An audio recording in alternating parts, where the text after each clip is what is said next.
Christe აღდგა. Christe აღდგა. Christe აღდგა.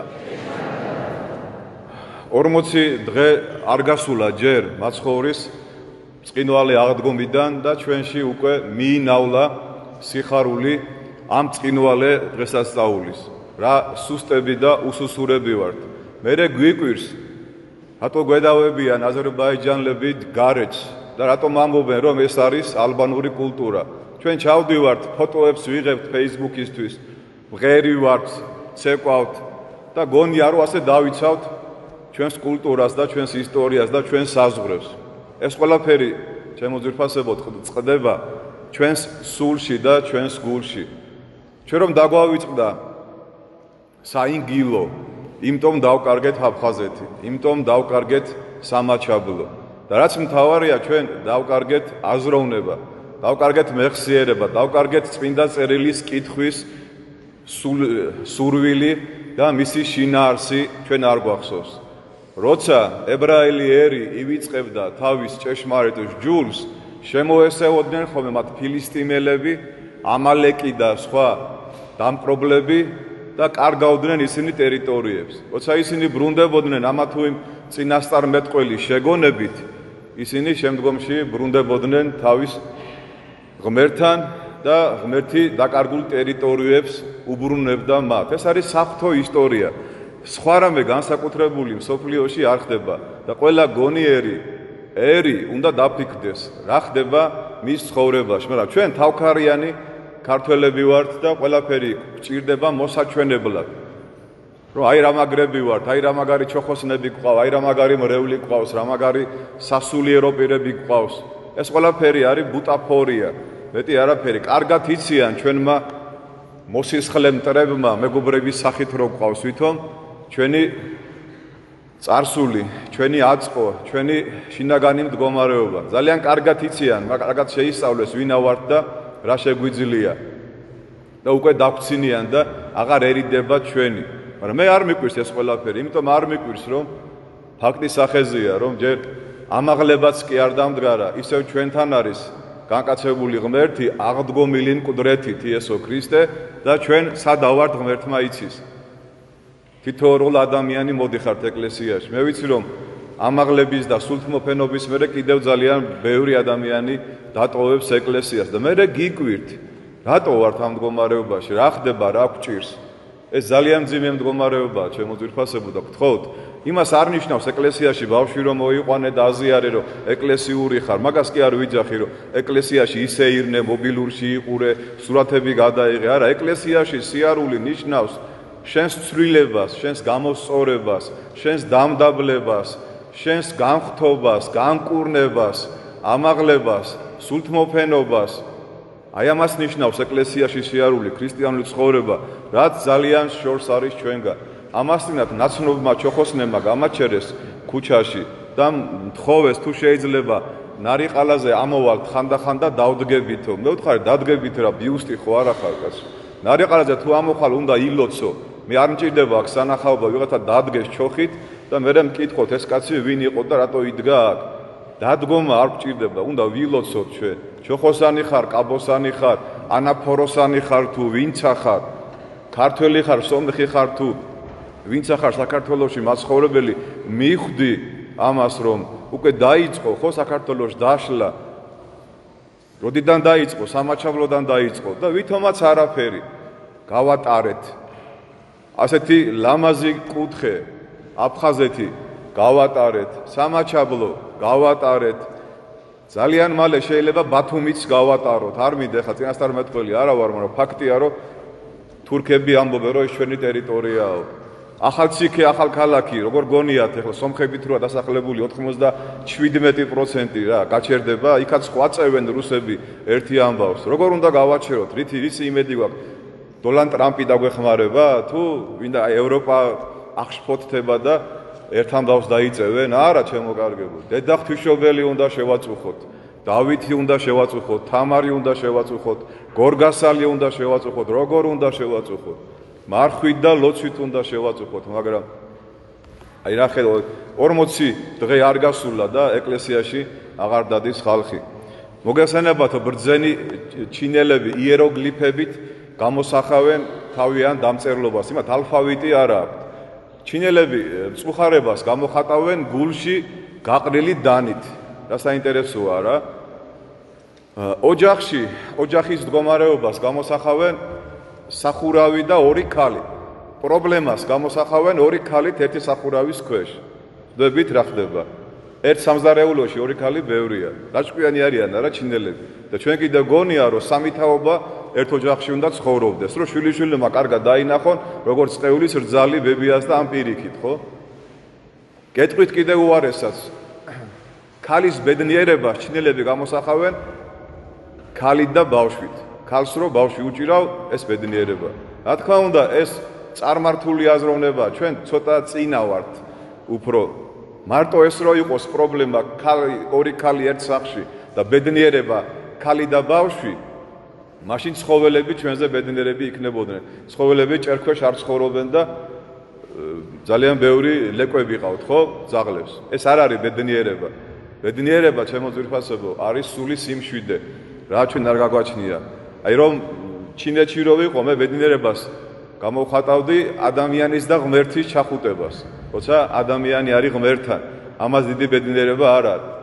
ჩვენ თანამედროვე ბავშვები გეტყობათ, არ გეწყინოთ, თანამედროვე შვილები ყავს სახლების კერპებად, სახლში პატარა ღმერთებად არიან ისინი. რამდენი ჩვენი გოგო, ჩემი ხელიდან რო ეზიარებოდნენ, ჩემთან რო დაიზარდნენ და დაჭირდნენ მამიკუნას რო მეძახოდნენ. ვეღარ ხედავთ ახლა, ხო? უკვე დედები გახდნენ და შვილები ყავთ. აღარ უნდათ ღმერთი, აღარ უნდათ ეკლესია, მამა გიორგიც აღარ უნდათ, რაში ჭირდებათ. სურათებს დაულაიქებენ და ეგ არის მეტი არაფერი. ეს ითით რას ნიშნავს? შვილი ყავს და ქმარი, მეტი არავინ აღარ ჭირდება. უკვე კერპთაყვანის სემელია, სახლში ყავ პატარა და ის პატარა არ უშვებს. ნუ ხანდახან შეიძლება ამოიყვანოს და აზიაროს რა, ისიც იმიტომ რომ აზიაროს, მეტი არაფერი. და მე გიკვირთ, რატო არიან ხშირად სავანტყოფოში, რატო არიან ხშირად გაჭირვებაში, რატო ინგრევა ოჯახები ძალიან მალე. აი რატო ინგრევა ჩემო ძვირფასებო, იმიტომ რომ ჩვენ კერპთაყვანის სემლები ვართ. ეკლესია გვჭირდება ხანდახან რაღაცეების და ვიღაცეების გამო. ვის ვატყუებთ, რას ვატყუებთ, რას ვაკეთებთ, ვინა ვართ. ნუ თუ გავიწყდება ჩვენ რომ ერთი დიდი ისტორიული მხატვრული ფილმის პერსონაჟები ვართ ჩვენ. 7 მილიარდი ადამიანი. ოღონდ აი ამ ფილმის მსახიობები იცვლებიან ძალიან ხშირად. ზოგი კვდება, ზოგი იბადება. ეს ფილმი იწყება სამყაროს შექმნით. ამ ფილმის მთავარი პერსონაჟი იყო ერთი. მერე გახდა ორი, მერე ორივე გამოაძევეს 64-დან, მერე ეყოლა შვილები, ძმა მოკლა ძმა და წამოვიდა კაცობრიობა. აი ამ ფილმის პირველ სერიას ქვია სიკვდილ მისჯილნი. გთხოვთ ეს დაიმახსოვროთ რა. ჩვენ ვართ სიკვდილ მისჯილი ფილმის, ასე ვთქვათ, პერსონაჟები. ყველა სიკვდილი მოგვისაჯა ღმერთმა. ეხლა ბავშვები რო გიჭირავთ ხელში და აზიარეთ, სიკვდილ მისჯილები არიან ისინი. ყველა როგორც კი დაიბადა და რო გიხარია, უკვე უწერია რომ ეს მოკვდება. სრულობდა სოკრატე, რომ მე ის ვიცი რომ არაფერი არ ვიცი რა. არ იცოდა რომ მოკვდებოდა? აბა რატო ტყუოდა?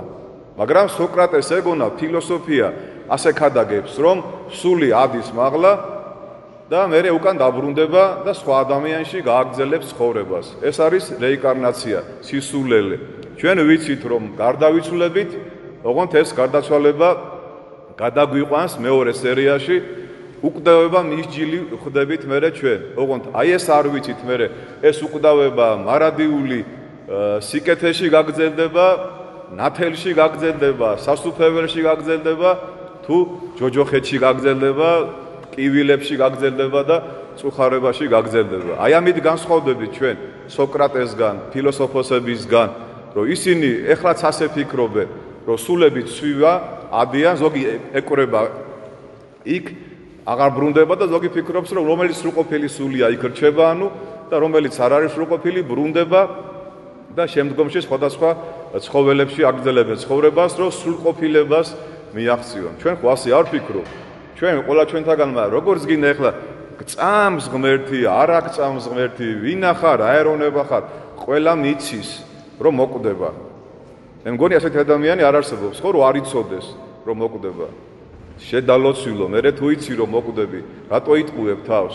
რატო ემალები აი ამ სიკვდილს და რატომ გონია რომ შენ სამოთხეში მოხვდები, იმიტომ რომ ქართველი მართლმადიდებელი ხარ, იმიტომ რომ კარგი მეოჯახე ხარ, იმიტომ რომ თანამდებობის პირი ხარ, იმიტომ რომ მღვდელი ხარ, იმიტომ რომ ეპისკოპოსი ხარ, ან რა ვიცი, სხვა რომელიმე წარჩინებული მდგომარეობის მკვიდრი ხარ და ამის წარმომადგენელი ხარ. არ არის ჩემო კარგებო ასე. აი ამიტომ ეკლესია ქადაგებს, რომ რა მდგომარეობაშიც მოგისწრებ, იმ მდგომარეობაში განგსჯი. წეგან ერთმა ჩვენმა ძვირფასმა ქალბატონმა მითხრა, რომ ჩემი შვილი გარდაცვალებული ყავს შვილი, ციხეში ვნახეო, რომ თითქოს საპრობილეშიაო. საპრობილეში ჩვენა ვარ, ჩემო ძვირფასებო. ჩვენი ვნებების საპრობილეში ვარ ჩვენ. ჩვენი გარდაცვალებული ახალგაზრდა თაობა საპრობილეში ვერ იქნება, იმიტომ რომ მათ იმდენი ბოროტება ვერ ჩაიდინეს, ვერ მოასწრეს, რომ ღმერთმა ისინი ჯოჯოხეთში გაგზნე ამისი ღრმათ მწამს, რომ არ დათაგულოა და არც ლელა ჯოჯოხეთში არ იქნება. ვერ დაიმსახურებდნენ ისინი ჯოჯოხეთს იმდენად კარგები და ძვირფასები იყვნენ. ჯოჯოხეთში ჩვენ ვარ. ლელაზე და დათაგულოაზე კი არ უნდა ვიტიროთ, ჩვენ ცოდვებზე უნდა ვიტიროთ. მისმა მშობლებმა, ჩვენ მოზღვრებმა და ყველა ჩვენთაგანმა. იმიტომ რომ ვერ ხვდებით იმას, რომ აი საშინელებაა, როცა ადამიანს თავისთავად კარგი გონია და ცუდია და პირიქით, ხო? ცუდი როა და კარგი როა და ცუდი რო გონია. ეს ძალიან საინტერესო მდგომარეობა. გთხოვთ, განსაკუთრებით მოიხსენიოთ ქეთევან ღოღობერიძე, ჩემო კარგებო. ქალბატონი ჩვენი უსაყვარლესი მრევლი, რომელიც იტანჯება. რა ვიცი ამ ადამიანმა ისეთი რა დააშავა, მაგრამ ასე ნუიფიქრებთ, ჩვენ უგუნურები ებრაელებს ვემსგავსებით ხშირად. დაიბადა ადამიანი ბრმად და ფარისევლები მიდიან. და აქვე დაუძენ, რომ ფარისელები ფიქრობდნენ ფილოსოფოსებივით, რომ სულის რეინკარნაცია ხდება, ან ცოდვილი სული იყო და ბრმა იმიტომ დაიბადა, ან მშობლები ყავდა ცოდვილი და იმიტომ დაიბადა. ეკითხებიან, რაბი, რა თქმა უნდა, გამოცდა უნდათ ქრისტესი. ეს მან შესწოდა და იმიტომ დაიბადა ბრმა, თუ მისმა მშობლებმა. ნახეთ, როგორი ვერაგული კითხვა. ეს ორივე მცდარია და ეს არავის არ იფიქროთ. და ქრისტემ უთხრა, არც მშობლება და არც მან, რათა ღვთის დიდება გამომჟღავნდეს. მე დარწმუნებული ვარ, რომ როცა ჩვენი შვილები გვესიზმრებიან და ჩვენი ძვირფასი მშობლები ცუდად არიან, აი ამ ყველაფერში ღვთის დიდება უნდა გამომჟღავნდეს, რომ შენ გონზე მოხვიდე, რათა დედა გთხოვდა კარგად რომ იყო ის გააკეთე, ჩემო კარგო. გააკეთე, რა უნდა გააკეთე, რომ დედასავით ილოცო და ცხოვრების წესი უნდა შეცვალო. სხვა ჩვენ ამ ქვეყანაზე არაფერი არ გვეშველება და არაფერი არ შეიცვლება, სანამ ამას ვერ მივხვდებით. ექიმები უძულურები არიან, მედიცინა უძულურია, ყველაფერი უძულურია ღვთის განგებულებასთან შეთანხმებაში. და ქრისტემ რა გააკეთა უყურეთ, დაანერწყვა, ზოგან პირდაპირ უხელს თვალებს, დაანერწყვა, ტალახი წაუსვა თვალებზე და უთხრა, წადი შენ ახლა სილუამის აუზთან მიდი და იქ იცხებ, ისხურე წყალი და განეკურნები. რატო გააკეთა, ჩემო კარგებო ეს? რა გაუჭირდებოდა, რომ პირდაპირ აეხილა თვალები, სანამ ის იქ მივიდოდა. ხო ნახავდა ამას ხალხი. ყველა ხო დაინახავდა, რომ ეს ადამიანი იყო ბრმად, შობილი და ბევრი ცნობის მოყარე ჩვენსავით უკან გაყვებოდა, ხო? რომ ბევრი ადამიანი მოქცეული იყო და ბევრ ადამიანს ელახა ღვთის დიდება. რატომ გააკეთა ეს ქრისტემ, რომ მე არ ეთქვათ, რომ მართლა ასე მოხდა, მართლა აეხილა თვალები, ეს პროცესი მოიგონა ქრისტემ ჩვენთვის, რომ ის მისული იყო გარკვეულ დროში, გარკვეული მანძილი გაევლო და იქ ძალიან ბევრ ადამიანს ეხილა ეს საოცარი სასწაული. აი ამიტომ არის ხან ჩვენი შვილები გვეცხადებიან, ხან ჩვენი მშობლები არიან ცუდად, ხან ჩვენი შვილები არიან ცუდად და ხან რა, თითო ჭირი არ გველევა, ხო? რატო ქვია დღევანდელ კვირას ბრმის კვირა, სულ მიკვირდა. მეხუთე კვირაა უკვე, ხო? ძალიან საინტერესოა მარხვის წინა კვირები და უფრო საინტერესო ყოფილა აღდგომის შემდგომი კვირა. მეორევე კვირა არის კვირაცხოვლობა. ანუ გამტკიცებს, რომ დაიჯერე თომას შეეპარა ეჭვი. თომას კი არ შეეპარა მარტო ეჭვი. ყველას ეპარებოდა ეჭვი, მაგრამ ჩვენსავით ამ პარტავნები იყვნენ და ვერ ბედავდნენ, რომ ეთქვათ, რომ მართლა შენ ახარ აღდგომილი ღმერთი თუ რაღაცა მირაჟია და გამოცხადება. შემდეგი კვირა რა არის? ერთგული ადამიანების დღე, როცა აი მენელსაცხებლე დედებს იხსენებს ეკლესია. იმ ერთგულ ადამიანებს, რომლებიც აღდგომა იქნება, შობა იქნება თუ ნებისმიერი კვირადღე იქნება, სულ რო ეკლესიაში არიან. რატო როგორ რამოდენიმე ადამიანი რო ტრიალებს სატრაპეზოში, ალაგებენ და ასუფთავებენ და წირვისმენ რო რჩებიან, შენ ვინ ახარ? ერთი მითხარი რომ მიდიხარ და რომელი ქალბატონი და ვაჟბატონი შენ ახარ, რო ქვაქავ მანქანას და გარბიხარ. რით ახარ სხვაზე უკეთესი? რა, რომ ესე იგი ეზიარე და მიდიხარ? აი იქ რო შე რომ მტვერი შემოიტანე ტაძარში, არ უნდა დაალაგო? თუ ჩვენ დამლაგებელი უნდა ყავდეს და შენი დაბინძურებული უნდა დაალაგოს. ერთხელ არ გიფიქრია, რომ ის ქალბატონები რო ასუფთავებენ სასანთლებს, შენ ვინ ახარ? რითი ხარ იმაზე უკეთესი? რა გაგიკეთებია ცხოვრებაში? თუ მამადლი იმას, რომ ორი სანთელი იყიდე და წირვაზე რომ მოხვედი. ვერ ხვდებით ამას? თუ გონიათ, რომ ის უნდა იყოს იქ და შენ უნდა იყო სხვაგან. შემდეგი კვირა ნახეთ რა ხდება. განრღვეულის კვირა. ყველაზე ძალიან ვისჭირდება აღდგომა და გაძლიერება განრღვეულ ადამიანს. ვინ არის განრღვეული? ჩვენა ვართ განრღვეულები. ყველა ხიფშიო ვარ და ყველა ბუნება დაზიანებულია ყველა ადამიანის. და ის კაცი 38 წელი რო ელოდებოდა, იქნება წყალი აიმღვრეს და ანგელოზი გამოჩნდეს, მივიდა და ქრისტე ეუბნება რომ აღდეკ, აღიღე ცხედარი და ხვიდოდე. შენ გეუბნება ამას, მაგრამ შენ აქ აღარ ახარ და როგორ უნდა გითხრას? სად ახარ? არ ახარ უკვე მესამე კვირა ეკლესიაში აღარ მოსულ ხარ. როგორ უნდა გითხრას? ვერ გეტყვის და რომს გითხრას ვერ გაიგებ. და შემდეგი კვირა მეოთხე წარმოვიდგინეთ, რომ სამარიტელ ქალს საქართველოში ისეთი კუთხე და ხალხი არ არსებობს, სამარიტელი ქალი რო შევადარო, ნახევრად ებრაელი. ახლა ნახევრად ქართველი რა, ყველა ესე არა ვართ.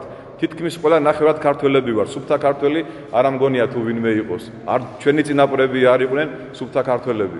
თითქმის ყველა არაქართველი იყო ფაქტიურად ზეციური საქართველოს მკვიდრები, შუშანიკიდან დაწყებული და რა ვიცი, აბოთბილელი და ასე შემდეგ. რომელი იყო ქართველი მითხარით? არც მირიანი იყო ქართველი და არც ნანა, არც გორგასალი იყო ქართველი.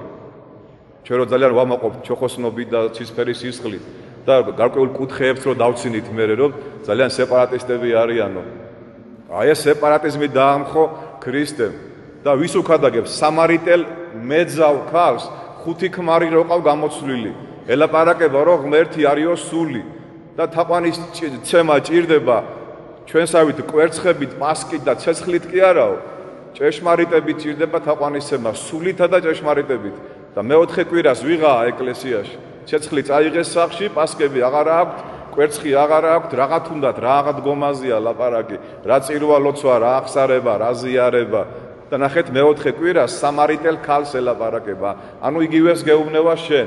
თუ კი ებრაელები გაწია გვერდზე და სამარიტელს ელაპარაკება, შეიძლება ჩვენს გაგწიოს გვერდზე და აქ მერე ინდოელები, ზანგები, რა ვიცი, აფრიკელები, ჩინელები დადგნენ წირვაზე. თუ კარგად გაიგეს იმათ რა არის მართლმადიდებლობა, ძალიან ბევრ ტაძარში ისინი დაიწყებენ სიარულს, იმიტომ რომ გაქართველდნენ და ჩვენ მიწებს კარგად დაეპატრონონ. მეხუთე კვირა, დღევანდელი კვირა, ბრმის კვირა, ხვდებით რატოა ბრმის კვირა? მე მივხვდი და მე მგონი თქვენც მივხვდით, ხო? ნუ გავიქნებით ბრმები, ყრუები, დავრდომილები. ყველაფერი გითხრა ღმერთმა. ხუჩაბაც ამაღლება. როგორ უნდა ამაღლდე, ჩემო კარგო? როგორ უნდა ამაღლდე ეკლესიაში აღარ მოდიხარ? რა, როგორ ვინ ამაღლდება? რანაირად ამაღლდები? ვერ ამაღლდები. და ამაღლებას ნახეთ, აქ ერთი 20 ადამიანი მოვა. შეიძლება ისიც არ მოვიდნენ. ეს ნიშნავს იმას, შემოძვირფასებო, რომ ჩვენ მოტყუებული ვართ. ჩვენი თავი ჩვენვე არ გვეკუთვნის. ძალიან ძიმე მდგომარეობაში ვართ. უკვე ღმერთი მივიდა იქამდე, რომ აი დავით გარეჯში გააჩინა ახალი პრობლემა. ახალი პრობლემა, რომელიც მე ვფიქრობ, ძალიან ძვირი დაუჯდება ჩვენ ქვეყანას და იმ ქვეყნებსაც, ვინც ამას ყველაფერს უკეთებენ ინსცენირებას. საბჭოთა კავშირში არეულობა დავით გარეჯისთან დაიწყო და ეხაც მე მგონი ასე დაიწყება. მაგრამ ჩვენ გვეყოფა მე მგონი გონიერება, თვალები აგვეხილება და მივხვდებით, რომ ერთხელ და სამუდამოდ უნდა დამთავრდეს ჩვენი ასეთი უგუნური ქმედება. ერთხელ და სამუდამოდ უნდა მივხვდეთ, რომ ბრმები აღარა ვართ და არა ვართ ბრმა წინამძღოლები. ეს რასაც მე ხლა ვქადაგებ, ასე უნდა იქადაგოს ყველა მოძღვარმა. ეს ჩემი ახლა არაფერი არ მithქვია და ჩვენ უნდა ეს ყველაფერი თქვენ გითხრათ. და თუ ჩვენ ამას არ გეტყვით და თქვენ ამას არ გაიგებთ, სისხლით გავიგებთ ამას, ჩხუბით გავიგებთ, და კიდევ ბევრი სისხლი დაიღრება საქართველოში. მე აღარ მინდა სისხლი რომ დაიღვარო შემოგარგებულ. იმიტომ რომ ჩვენ სისხლი უკვე აღარ აქვს ზარღვებში. ჩვენ ძალიან მცირედნიღა დავრჩით. ვინც გაასწრო, გავიდა საქართველოსდან, ვინც დავრჩით კიდე ერთი ნახეთ რას ვაკეთებთ და როგორ ვიქცევით. ამიტომ ჩვენი მოვალეობა, ეხლა აქ ვინც მისმენ, ეს ყველაფერი რახევარზე მეტი რაც ვიქადაგე, იწერება და იმათ უნდა მოისმინონ, ვინც აღარ დადიან თორე თქვენ ეს არ გეხებათ, მაგრამ ჩვენ უნდა მივხვდეთ იმას, რომ ქვეყანა არის ძალიან დიდი განსაცდელის წინაშე და ამ დროს ხელისუფლება ყურებს არ იბერტყავს. მე ძალიან მიკვირს, რომ ასეთი უგუნური როგორ უნდა იყოს, რომ შენ ქვეყნის საზღვრებს მოადგა მტერი და შენ ვითომაც ვერ ხედავ ამას და სირაქლემასავით თავი გაქვს ჩაყოფილი. საპატრიარქომ გააკეთა განცხადება, მაგრამ ეს იყო ძალიან ფრთხილი განცხადება, რომ იმოქმედებენ რეაქციული მღვდლები და ზედმეტად გააღიზიანებთ იმ პროვოკაციულ კოცონს, ნავთს დაასხავთ ცეცხლზე.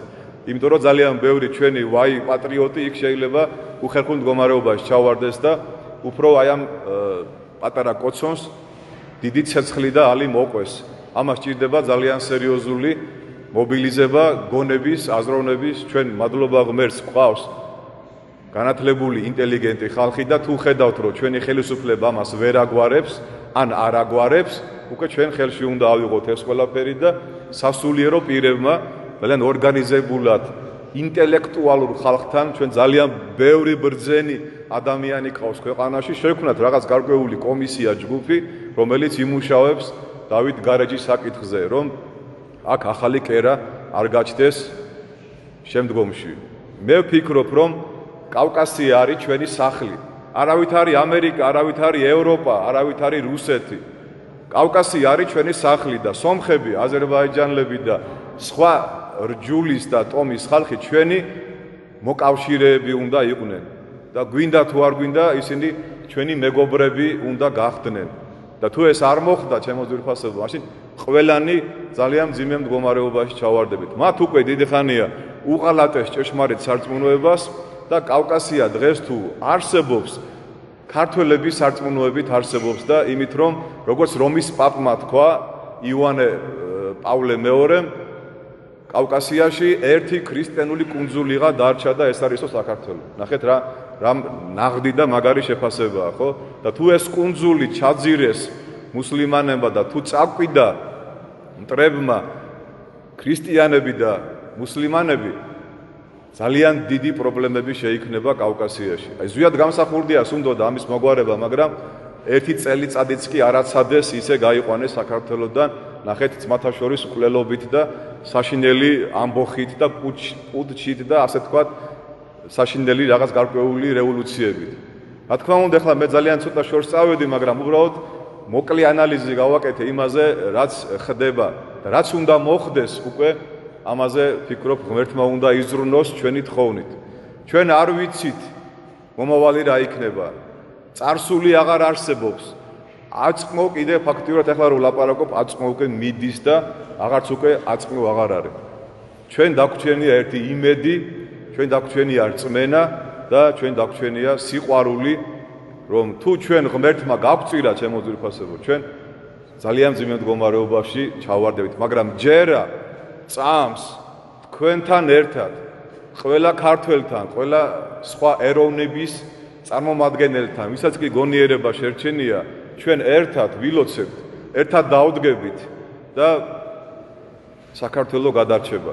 საქართველო დადგება ფეხზე, არამც თუ დავით გარეჯის პრობლემა მოგვარდება, არამედ დაბრუნდება აფხაზეთი, დაბრუნდება სამაჩაბლო, მოგვარდება ბათუმში არსებული დაძაბული სიტუაცია, ახალქალაქი და ახალი ციხე, ოღონდ ეს ყველაფერი უნდა მოხდეს დედა ეკლესიის წიაღიდან. ეს ყველაფერი უნდა მოხდეს პატრიარქის ლოცვა კურთხევით, გონიერი ეპისკოპოსების, გონიერი საღვთელოების ქადაგებით და ლოცვით და თქვენი ერთობით, თქვენი სულისკვეთებით, ოღონდ არა რაღაცა ვაიურა პატრიოტიზმით, როგორც დღეს ხედავთ, რომ აი რაღაც, მაგრამ ეს ძალიან კარგია, რომ მე ვიხარია, რომ თითქოს გამოღვიძება მოხდა უკვე სამაჩაბლოში. ადლობა ღმერთს დავით გარეჯში გამოღვიძება იწყება და როცა კარგად გამოვიღვიძებთ, მე მივხვდებით, რომ არა მარტო დავით გარეჯი, არამედ ჩვენ ოჯახებშია პრობლემა, ჩვენს ეკლესიაშია პრობლემა და თითქმის ყველგან არის პრობლემა. ამას ვერანაირი იეროგლიფი ვერ გამოსახავს ორი ქალით ერთი სახურავის ქვეშ. ეს იმხელა პრობლემაა, რომ ამას ვფიქრობ, რომ მხოლოდ ღმერთი მოაგვარებს ჩვენი თხოვნით. მე თქვენი ძალიან დიდი იმედი მაქვს და მე ვფიქრობ, რომ ჩვენ ვეყოფა სულიერება, გონიერება, რწმენა, იმედი და სიყვარული, რომ ყველაფერი იყოს კარგად. ღმერთმა დაგლოცოთ, დაგახაროთ და იმედი მაქვს, რომ ჩვენ კიდევ შევიკრიბდებით ამაღლებას და ერთად ვიზეიმებთ მაცხოვრეს ბრწყინვალე ამაღლებას. ჩვენთან არის ღმერთი.